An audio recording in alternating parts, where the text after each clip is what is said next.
او دا صرف گواهی نه، دا خبره به عملا ثابتول غواړي. گواهی خو الحمدلله موږ ټول ورکړې ده او موږ ټول دا خبره وړو چې نبی علیه الصلاة والسلام آخري پیغمبر دی او د الله تعالی رسول دی، نبی دی.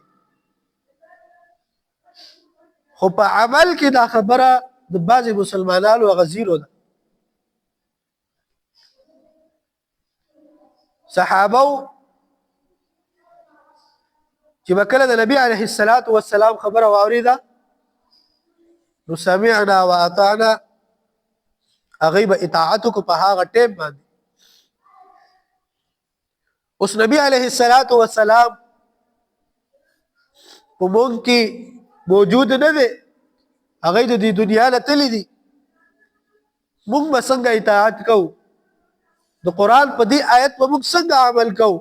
یا ایها الذین آمنوا لا تقدموا بین یدی الله ورسوله، چې د نبی علیه الصلاة والسلام نه او د الله د خبرې نه به مخکې نه ځي.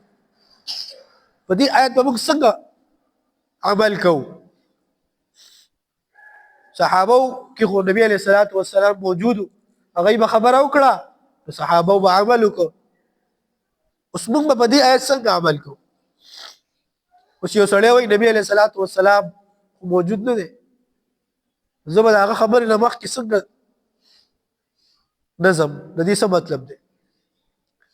نبی علیه الصلاة والسلام په دې دنیا کې نشته، خو د نبی علیه الصلاة والسلام احادیث مبارکه هغه په دې دنیا کې موجود دي، کتابونه ډک دي، علماء بیانوي. نو د دې آیات مطلب دا دی چې هر کله تا ته د نبی علیه الصلاة والسلام یو حدیث پیش شو او هغه حدیث صحیح حدیثو، د نبی علیه الصلاة والسلام نه ثابت حدیثو، نو لا تقدموا بین یدی الله ورسوله، دغه ځای کې به د نبی علیه الصلاة والسلام د خبرې نه به مخکې بیا نه ځي، بس چې حدیث دې واورېدو عمل به پکې. نن سبا دا اختلافات موجود دي په دې امت کې. هغه ولې موجود دي؟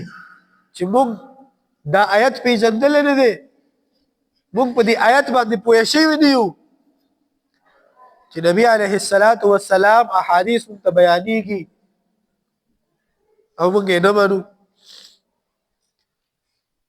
یا مختلفې ډلې جوړې شوي دي. خلک وایي چې دا هغه ځای حدیث دی، دا دې ځای حدیث دی، نه وروړو. نبی علیه الصلاة والسلام دې ټول امت ته راغلی دی. د نبی علیه الصلاة والسلام خبرې دې ټول امت دپاره دي او تر قیامته پورې دي.